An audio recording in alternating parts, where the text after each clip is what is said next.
Sup guys, welcome back to another video. Today I'm bringing you a interesting conversation. People are dying more than they should by over 20% at each age gap up to about 50.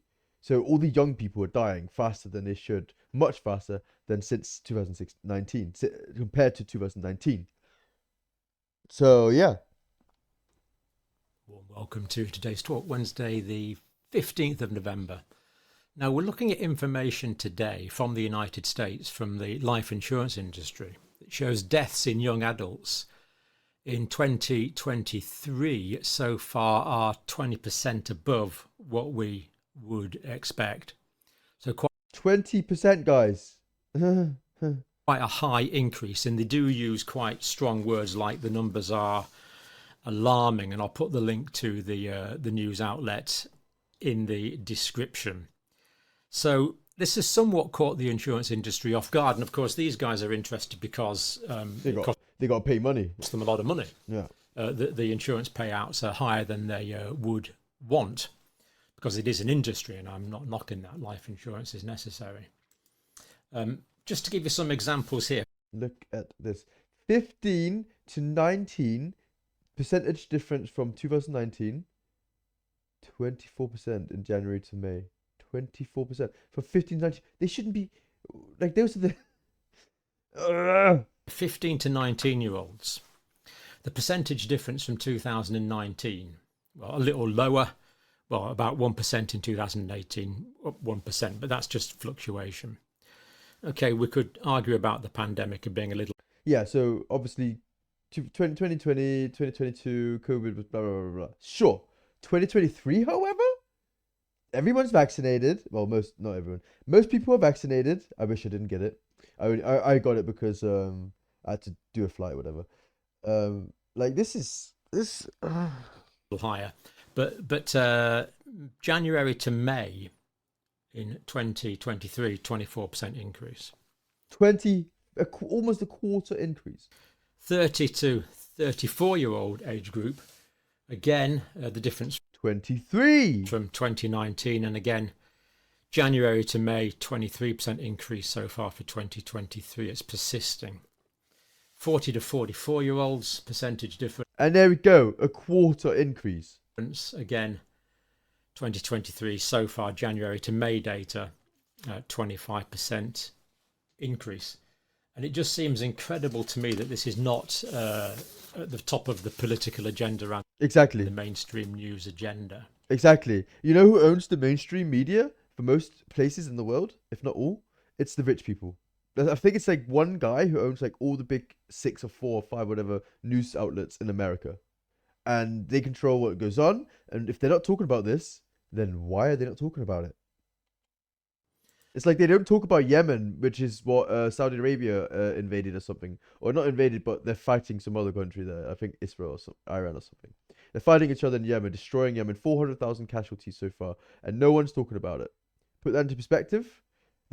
The more recent wars haven't even got anything there. Well, I think Ukraine might have, but yeah. Now, the article doesn't give too much extra information, but causes of death show increasing cardiac mortality in all ages. COVID-related causes declined in 2022 and, of course, are now low in 2023, thankfully. Others rose, particularly stroke, diabetes, kidney and liver disease. And concerningly, the Society of Actuaries poll, they seem to think that this is going to increase or carry up, the death rates are going to increase from what it is now, which is insane. Be higher in 2025 and 2026. So, damn. Quite an overall pessimistic picture, really, from American life insurers there. Now, I'm going to go on and give some detail from 2 sites in the UK. This is the Office for Health Improvements and Disparities, and then we'll look at something from our World in Data. And again, we see that the increase in deaths is across all the age groups. So this first slide is excess mortality in England by age, and the age here is 0 to 24. The 0 line is along there. Dark is less deaths than we would expect. The lighter blue above the line is more deaths than we would expect, and we see that they've been higher. Look at this. The graph has literally been flipped. See, good. Oh, what happened here? Good. Oh, then. Look how infrequent this is. From this to in 2022 and into 2020. This is post-COVID. Do you see what I mean? Which makes me think that it's due to the vaccines. But I guess I can't say that, right? You're not allowed to say that. Really significantly. Even though we know for a fact that the Moderna, they had inside tools with Twitter prior to Elon Musk buying them. They had insider tools so that they could, help themselves. See who and what and how people were saying vaccines don't work, etc. So more light. Wonder why? Why would you need to do that if it's so good? Light blue above the line than dark blue below the line. We see it in the 25 to 49-year-old age range. This is incredibly bad. Again, really quite stark. Very few weeks here where the numbers are below what we would expect. This is the 50 to 64-year-old age range. And again, virtually no months where it's below average there. This is the 65 to 74-year-old age range. Again, above average typically. And there we see it mostly above average also in post-COVID era 2023 in the 75 to 84-year-old age range. And this is the older age group, 85 plus. So we see that the increase in deaths is in all age groups above what we would expect. Now, the Office for Health Improvements does give some information which is remarkably useful as well on causes of death. Now, here we see ischemic heart disease, and we notice that deaths from ischemic heart disease are higher in 2022 and 2023. These are cerebral. So yeah, you get the idea, guys. Amazing video here. Also,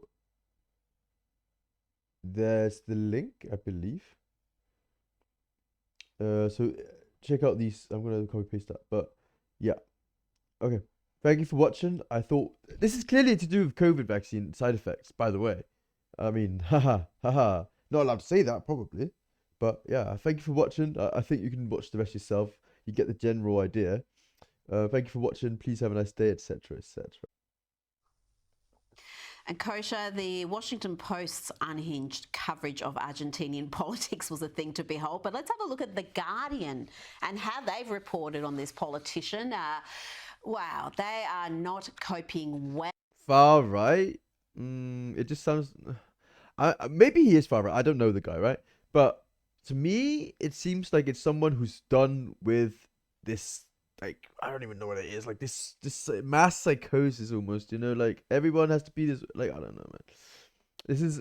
When you go to one extreme, the other extreme grows, Because people who aren't extreme on the other side will go, well, what the hell? And then they become that, The far right Milei seizes a narrow victory. Far right again there. He's apparently angering the Falklands veterans. They even are quoting Taylor Swift fans. I don't know. Who cares about Taylor Swift fans? She's like literally a puppet. The puppet, like what? Now what that has to do with anything. And yeah, what is that? Yeah. Who are they? Like Taylor Swift fans? You just like their music. Fraud claims echo Trump ahead of. I mean, the Guardian is not going to cope with this, are they? I mean, they had the meltdown in Italy with Meloni. She was supposed to be some sort of a fascist. She's turned out to be possibly the most popular European leader at the moment. Really? I need to look into that. And they're having another moment. The media is going to media, I think. And Taylor Swift was probably in there because it drives clicks, which is part of what they're after over here. But look, I think they've got the playbook. Even as he was running in the previous election before this runoff in July, those things came out. it's rinse and repeat. They're trying to frame him in a certain way. They framed him before the election. It'll continue. But again, 55-44. I think the people were buying into The it. people, Emphatic. the people have spoken. And finally, on Argentinian politics, despite Javier Milei, like Trump before him, being called far right and a fascist, Yeah, it's not far right usually. It's and likened to Hitler, he is, like Trump, very much pro-Israel. Here he is, just a few days before the election, waving the Israeli flag, and that is a bold move in these times before an election. So yeah, you know where he stands on these issues. bold move. Isn't everyone on that? Like what? I don't know. I don't get into it personally, but I swear everyone's like on both sides for that. So I don't know if that's yeah. I guess that makes it controversial because most people are like, well, I see both sides, you know. Thank you for watching. Please drop a like, subscribe, and comment. I appreciate you.